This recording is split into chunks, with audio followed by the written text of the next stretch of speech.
Imagine pulling into your quiet suburban driveway after a long day, only to find your backyard transformed into a chaotic pop-up circus of tents, campfires, and smug neighbors toasting marshmallows.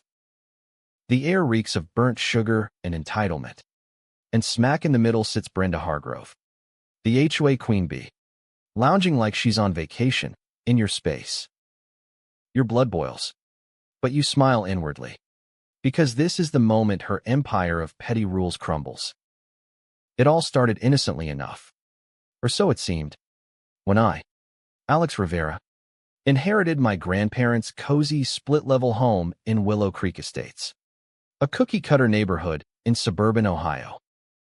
The place was a slice of Americana, neat lawns, white picket fences, and that ancient maple tree in the backyard where Grandpa carved our family initials. But Brenda, the rotund HOA president with her clipboard and perpetual frown, saw my underutilized yard as prime real estate for her grand visions of community enhancement. She knocked on my door one sunny afternoon, her voice syrupy sweet. "Alex, dear, your backyard could host our annual block party. It's for unity. You know, think of the children."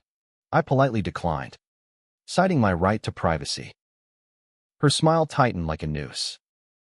"Well, rules are rules. We'll see about that." The whispers started small, like weeds in a manicured lawn. Neighbors I'd barely met began shooting me sideways glances, murmuring about how I was antisocial and hoarding space. Brenda's newsletters painted me as the Grinch who hated kids, twisting my quiet nature into something sinister. Then came the friendly visits from her lackey, Todd, a balding accountant who leaned on my fence with a beer, griping about HOA fines for his crooked mailbox. Brenda's nuts with her color codes, he'd chuckle. "Don't let her steamroll you." "Man," I nodded, shared a laugh, even invited him for coffee once. Big mistake. Turns out he was her spy, feeding her intel while she brewed her poison. Things escalated when I found tire tracks gouging my backyard near the maple tree, courtesy of some anonymous dirt bikers who'd accidentally wandered in. I patched the dirt, but the real dirt was Brenda's anonymous complaints flooding in, animal control sniffing around my well-fed cat, claiming neglect, environmental inspectors probing for fictional spills from my old shed. "We're just ensuring standards," Brenda cooed at a neighborhood meeting I skipped. Poor Alex seems overwhelmed. Maybe he needs help. Each visit chipped at my sanity, building her bogus file to label me a menace. But I stayed silent, documenting every absurdity, my camera capturing her minion smirks.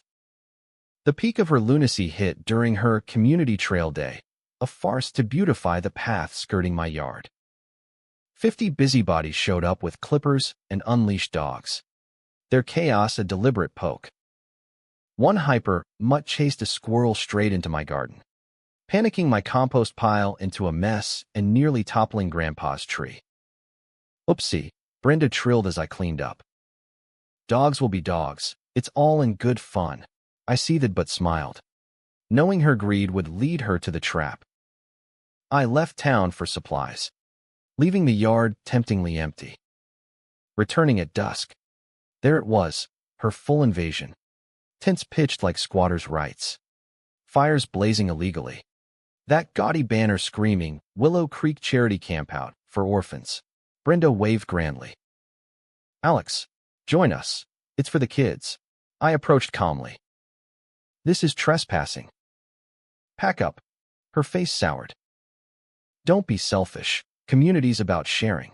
Todd chimed in. "Come on, bud. Loosen up." I repeated.